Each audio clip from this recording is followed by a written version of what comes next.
postponing the title, how many a contrario arguments? Thank you for inviting me and organizing this conference. So, unfortunately, I won't deal with natural law theory. But I will stick to the legal argumentation tradition of this conference, because this conference started as a legal argumentation conference. So I have a justification.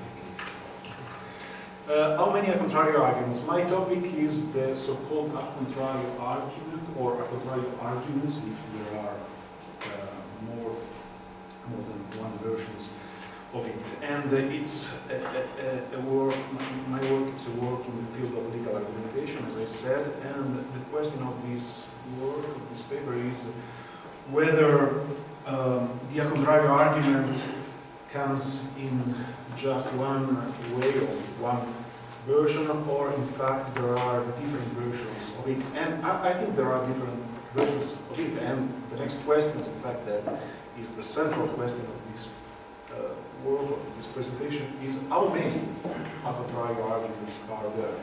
So if you want, my work here, my research here is a meta theoretical research, because I try to look at legal theory, I try to look at contemporary legal theory and try to see how many a contrario arguments are distinguished in legal theory, by contemporary legal theorists.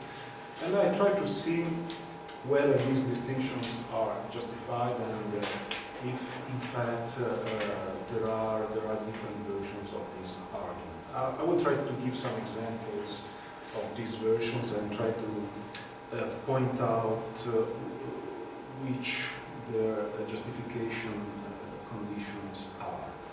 So, just a short introduction.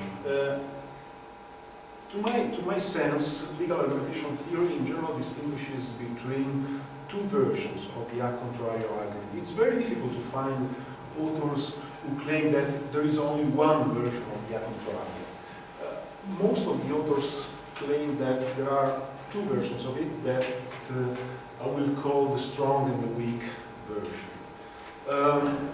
Sometimes authors use different names. For instance, Janssen, who is a scholar from the Netherlands, Enrique Janssen, calls them the ancient and the modern one, or the old one and the new one. I prefer these names because they are more, to my sense, significant. They are more helpful in pointing out which the features of the arguments, of the versions are. So in general, there is the idea that the argument, the a contrario argument, comes in two different versions. And contrary to this general understanding of the argument, I will claim that there are at least three versions of the argument. So the a contrario argument comes into three versions that I will call the strong one, the weak one, and the minimal one. I think that this is a good way of understanding how this argument works in its different versions. And I must also add in general that most of the authors agree on the strong version. I mean, there's a general agreement on what the strong version is of the argument. While on the other hand, there are different views on the rest of the versions. I say general agreement and not universal agreement because also in this point there are some exceptions. For instance, Guastini, who is a very important Italian legal theorist, has maybe a different view also on the strong version of the argument. So let's start from the strong version of the argument. I will give a definition of it and then an example also. The strong a contrario argument says the following. It deals with a case which is not explicitly regulated by a legal norm, and given that it is not explicitly regulated, but given the way in which a certain legal norm regulates another kind of case, that case has to be regulated in the opposite way. So maybe the definition is not very clear, but if I give you an example, I think that things will be very, very clear. For instance, if it is, if smoking is prohibited in public areas, of course, you can infer a contrario that smoking is permitted in private areas. So areas that are not public are places where it is permitted to smoke, even if a certain legal norm does not say it explicitly. So even if the legal norm in our theoretical case just says that smoking is prohibited in public areas, you can infer a contrario that smoking is permitted in private areas, or to say in a more logical way, in areas that are not public. Okay.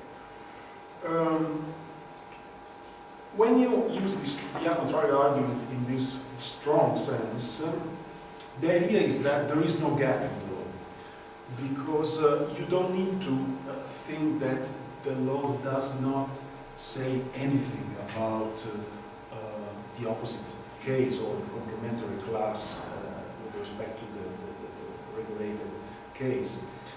You just need to think that there is an implicit norm which is the opposite of the explicit norm.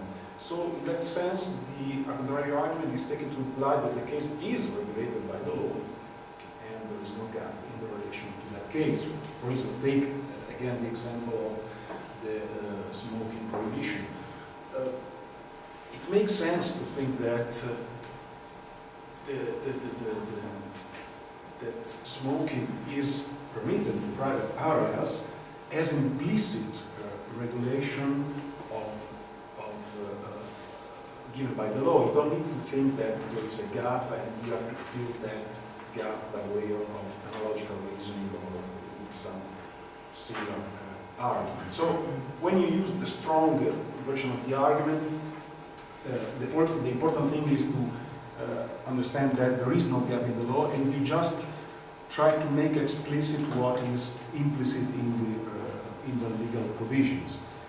And in the common law world, there's this phrase that is used to make sense, to designate this kind of argument: expressio unius est exclusio alterius. So there's no gap. The expression of a certain regulation in a given case means implicitly that the complementary class of cases is regulated in the opposite way. Okay?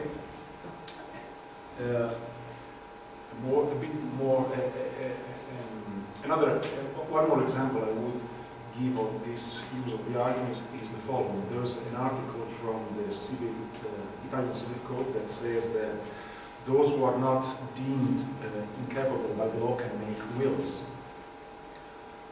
How do you understand this provision, even if my translation is probably a bad one? I think that your first understanding of this provision is that persons who are deemed incapable by the law cannot make wills. Sure, there's no gap. It's just an implicit norm.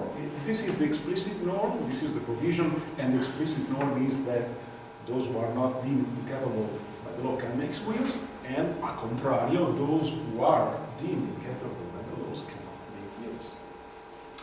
Of course, to draw that conclusion in a logical and valid way, you have to understand the logical structure of this norm as a biconditional. That is, if and only if you are not deemed incapable by the law, you can make a will. So it's a biconditional, because if you read it as a material conditional, there's a fallacy, the fallacy of the so-called denying of the antecedent.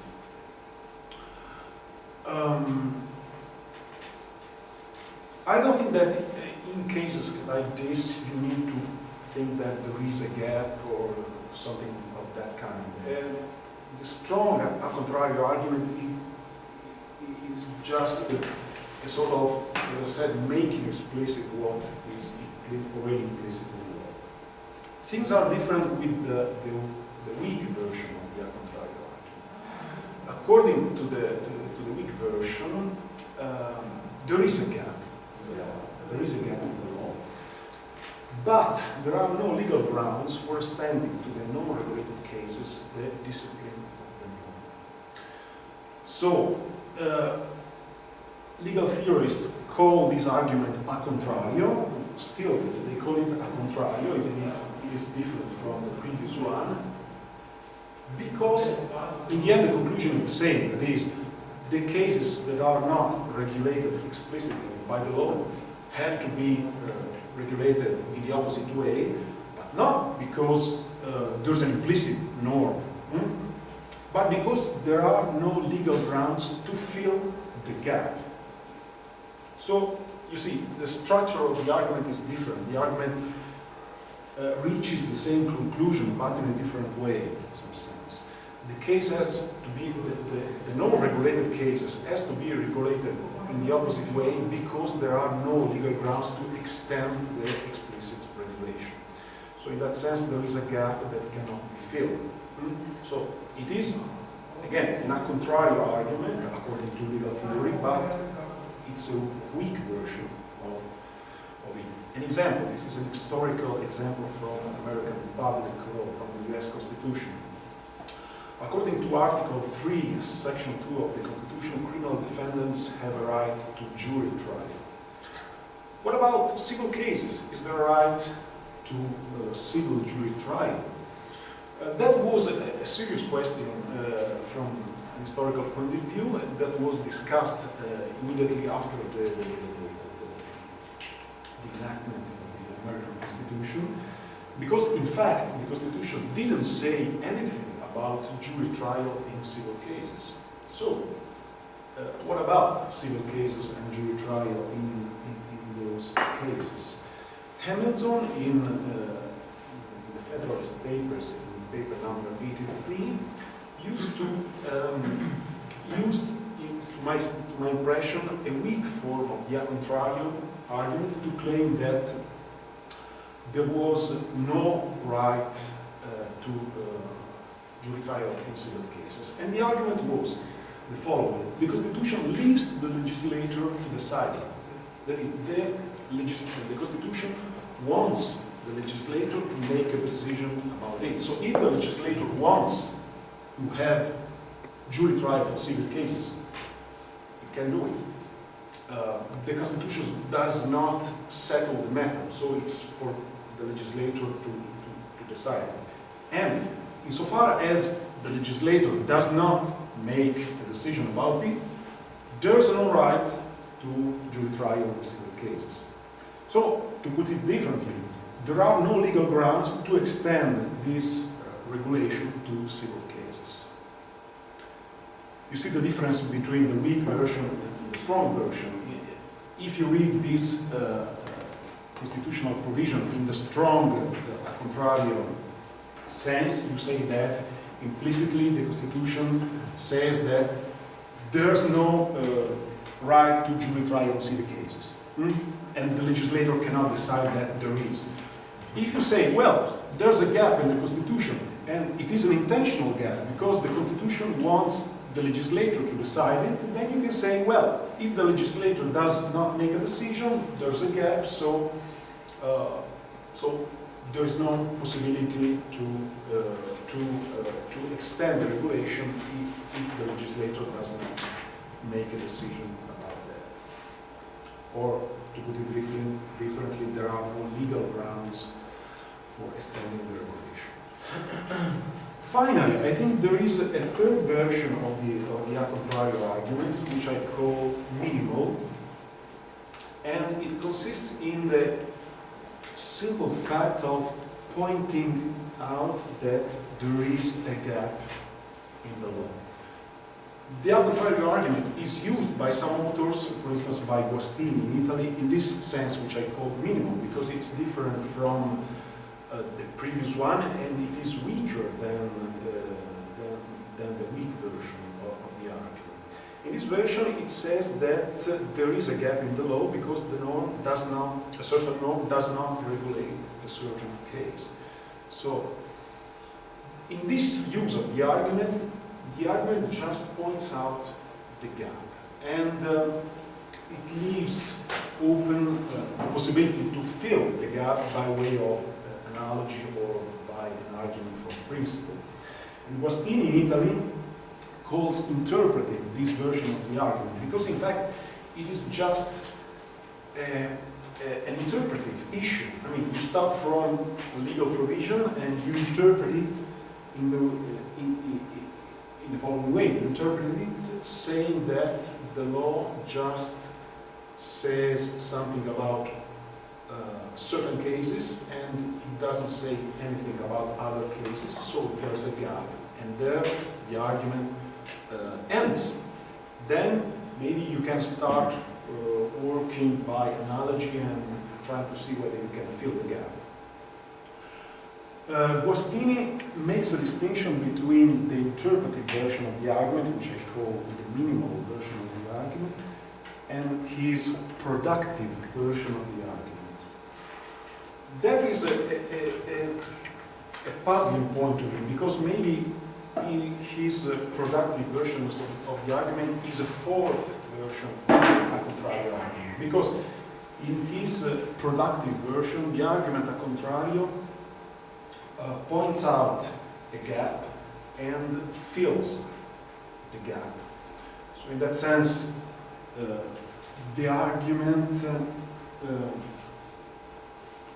is for sure stronger than the interpretive one, because it produces a new norm filling the gap. And in this sense, it's different from my strong version of the argument, because as you remember, the strong version of the argument says that there is no gap in the law. There is only a difference between implicit norm and explicit norms. So the productive version by Guastini is not my strong version. And it's also different from my weak version, because in my weak version we say that there's a gap that cannot be filled. There are no legal grounds for extending the regulation. While, on the other hand, in Guastini's sense, the productive version of the argument fills the gap. For instance, in a case like, maybe it's a bit extreme as an example, but in a case like smoking is prohibited in public areas, Guastini would say that the argument ending in the conclusion that smoking is permitted in private areas is a productive a contrario argument, because there's a gap.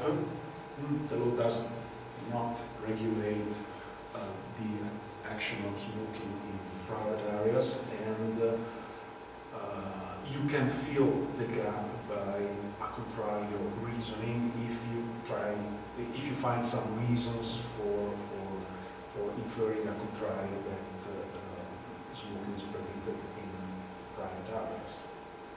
So maybe this is a fourth version of the argument. But let's come back to the version that Guastini calls interpretive, and I call minimal. Take, for instance, the provision that citizens have a right to form association freely. What about foreigners and stateless persons? Well, Guastini, this is an example from Guastini, saying, well, if you use the contrario argument in the minimal version, you can say that the Constitution does not regulate the position of foreigners and stateless persons in this respect. There's a gap. There's a gap that might be filled by an analogical argument or an argument from principle. So, to my impression, there are in the literature on legal argumentation these three versions, or maybe four versions of the a contrario argument. Now, there are some status troubles, as I call them. There is some puzzles about the status of these arguments. For instance, as I said, the majority of the authors agrees on the strong version, but there are different views on the others. For instance, on the weak version, one tricky point is the meaning of the expression legal grounds. What does it mean to say that there are no legal grounds for extension of the law? That is a trouble for the weak version of the argument. The minimum version has also serious troubles to my sense, because the question is, to constitute an argument, is it enough to claim that there is a gap in the law? Is this an argument? I mean, you can say, well, the minimal version is an interpretive version of the argument, as Agostini claims, but in that sense, I cannot distinguish it from the simple literal interpretation of a certain provision. You can say, well, I interpret the provision in the literal way, so I exclude from the regulation what is not explicitly said, and I say that there is a gap on the rest. But to my sense, it is strange to call this an a contrario argument. I would like to know your opinion on that. And the other trouble I have with this distinction is that I have the impression that Agostini's productive version of the a contrario argument is maybe a fourth a contrario argument, because it's different from the strong, the weak, and from the... Now, setting aside these troubles, the last point I want to make is try to point out some justification conditions of the three versions I have distinguished. As I already said, the strong a contrario argument has a logical justification condition, which consists in the idea that there should be a normative bicondition in order to avoid the fallacy of denying the antecedent. Because if you say, if P then it is permitted, then Q, you cannot infer that if not P it is not permitted, that Q, that is a fallacy, denying the antecedent. So you should read the provision at stake as a biconditional. If and only if P, then it is permitted that Q. So in that sense, there is an interpretive move at the beginning that is reading the provision in a different way from the prima facie, let's say, way. It is. And if you do that, you can build up a logically valid argument. Justification conditions for the weak version of the argument. Well, here, in order to use a logically valid argument, you have to say that there is a material implication, there's no biconditional, and again, to avoid the fallacy, you have to add that there are no other grounds or sufficient conditions for the legal consequences envisaged. I mean, there are no legal grounds, other legal grounds or other sufficient conditions to extend the regulation. If you claim that, and you have reasons to claim that, then you can avoid, again, the fallacy of denying the antecedent. Finally, the justification conditions of the minimal version of the argument are, I think, just interpretive. There you don't have a logical problem. It's just an interpretive issue. That is, you have to, in order to use in a justified way this argument, you have to claim that there are interpretive reasons that justify you to interpret the provision at stake in a certain way, that is, in a way that says something just about the cases that are explicitly regulated, and it doesn't say anything at all about the rest. So in that sense, there are no logical troubles, there are only interpretive troubles. While in these two versions, there are both troubles, interpretive and logical, and you have to build stronger justification steps to make your claims justified. So I think that's okay.